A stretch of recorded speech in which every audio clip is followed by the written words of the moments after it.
Studio में मौजूद हैं प्रतीक भट्ट जी, एस्ट्रोलॉजर। इस वक्त ज्योतिषाचार्य हमारे साथ मौजूद हैं। प्रतीक जी, आपका भी स्वागत है। सुमित्रा अग्रवाल जी, ज्योतिषाचार्य, वो भी हमारे साथ जुड़ चुके हैं। सुमित्रा जी, बहुत बहुत स्वागत है। वानिया आर्या जी हमारे साथ जुड़ चुकी है, ज्योतिषाचार्य, आपका भी वानिया जी बहुत बहुत स्वागत है। सुमित्रा जी, आपके पास आते हुए देखिए, आज के दिन का संयोग, इसके बारे में काफी कुछ कहा गया है। कहते हैं 27 का योग 9 चुकी होता है, जाहिर सी बात है, और 9 मंगल का अंक है। ऐसे में 2025 मंगल का साल है। आज शुक्रवार है, तो मंगल शुक्र का क्या प्रभाव है, ये भी जरा आप बताएं।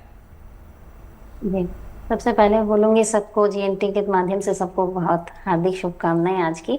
तो मंगल और शुक्र एक साथ होने से यहाँ पर आप देखिएगा कि सब पॉजिटिविटी बढ़ेगी।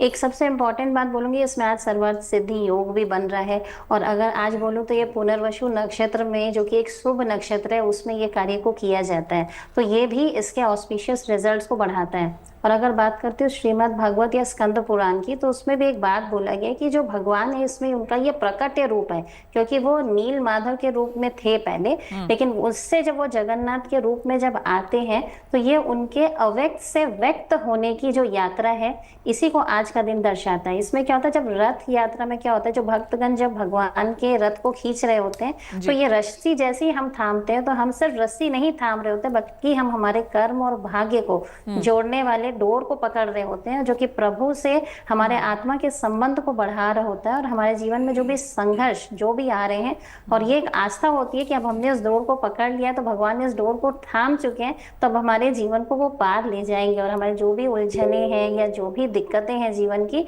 वो सारी दूर हो जाएंगी। और हमारे विश्वास, हमारे अंदर विश्वास बढ़ता है कि हमने भगवान को अपना जीवन सौंप दिया है, और वो इसकी रक्षा करेंगे और हमारे कर्मों को दिशा देंगे, और जीवन की गाड़ी को संघर्ष से मोक्ष की ओर खींचते हुए ले जाएंगे। इसमें सिंपल क्या चीज है कि जैसे एक मैरिड कपल है, उनके आपस में भी बातों में द्वंद्व होता है, डिस्प्यूट होता है, कई बार वाइफ चल जाती है, कई बार हस्बैंड चल जाते हैं, तो उसमें भी एक्चुअली देखा जाता है तो भगवान विष्णु भगवान और लक्ष्मी जी आपस में जब कुछ बातों का डिस्कशन होता है, उसमें उनके बीच में कुछ द्वंद्व होता है, तो भगवान बोलते हैं मैं जा रहा हूँ, तो वो चले जाते हैं अपने बहन और भाई को लेकर मौसी के घर। तो बाद में लक्ष्मी जी 5th डे पर आती है उनको मनाने के लिए। इसको हम लोग बोलते हैं हेरा पंचमी की, नहीं आप चलो। तो उसके बाद जब भगवान आते हैं, तो देखिए कितना सुंदर ये दृश्य है कि देवी उनको आने नहीं देती है, तो फिर वो रसगुल्ले का देते हैं उनको भोग, तब वो उनको अंदर वापस आने देती है। इसको बोलते हैं नीलाद्री बीजा। तो मतलब ये पूरा जो हमारा रियल लाइफ में जो प्रतीकात्मक रूप से जो दिखाया जा रहा है, वो रियल लाइफ के सीक्वेंस को ही एक्चुअली दर्शा रहा है। और जैसे जो राजा भी है, जब जैसे ही राजा आकर जब झाड़ू से जब सफाई कर रहे हैं, तो वो दिखा रहा है कि जनता के अंदर भी एक समर्पण और जो सेवा का भाव है, इसको लाते हैं। क्योंकि अगर देखा जाए तो राजा ये जो जगन्नाथ भगवान है, इनके बहुत सारे सेवक हैं, 12 सेवक हैं। तो 12 सेवक में से एक सेवक ही राजा ही है। तो ये जब क्लीन कर रहे होते, तो हमें बताते कि हमें समर्पण करना चाहिए। और भगवान खुद जब चल कर आते, तो जब सबने सही बात बताई, तो ये कहने को एक रथ यात्रा है, एक उत्सव है, लेकिन इस महा उत्सव से एक तरीके से कितने मायने निकल सकते हैं और निकलते हैं, लोगों को ये बताने और जानने की जरूरत है। इसीलिए हमने ये खास कार्यक्रम भी रखा है। आप सभी लोग बने रहे हमारे साथ। आज का दिन कई मायनों में शुभ है, लेकिन यहाँ पर सुमित्रा जी, वो लोग जो कि घर बैठे देख रहे हैं, दर्शन कर पा रहे हैं, आज के दिन को, यानी कि आज जब पुरी में रथ यात्रा निकली है, आज के दिन को और ज्यादा फलदायी किस तरीके से बनाया जा सकता है? जी बिल्कुल, जो लोग घर में बैठे हैं वो लोग के लिए खास है कि वो आज पीले रंग का वस्त्र दान कर सकते हैं, भगवान को पुष्प चढ़ा सकते हैं, कोई भी पीले रंग का पुष्प चढ़ाएं, अक्षत चढ़ाएं, फल चढ़ाएं।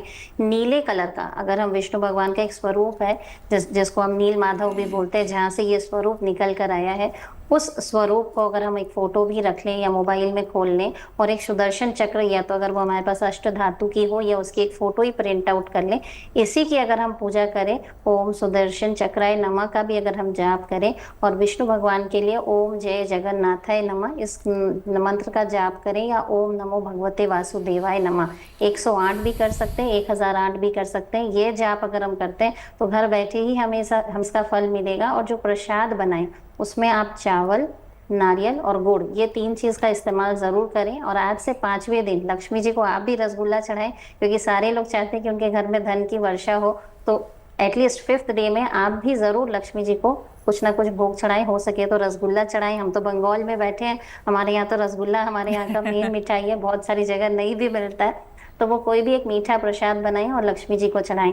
एक खास बात का और ध्यान रखें कि आज के दिन आप किसी भी गरीब व्यक्ति को भोजन कराएं, वस्त्र दें, भगवान को आभार जरूर प्रकट करें। सबने ये बताया, आपने बताया मंगल का ही ये साल चल रहा है, तो इतने सारे जो बाधाएं आ रही है, अगर हम भगवान को आभार प्रकट करते हैं, देखिए काफी लोगों के जीवन में दुर्घटनाएं आई पर हमारे नहीं आई, इसका आभार तो हमें प्रकट करना चाहिए ताकि आने वाला जो साल हमारा बच गया है ये हमारा अच्छा से बीते और हमें हमारे ऊपर कोई भी दिक्कतें नहीं आए।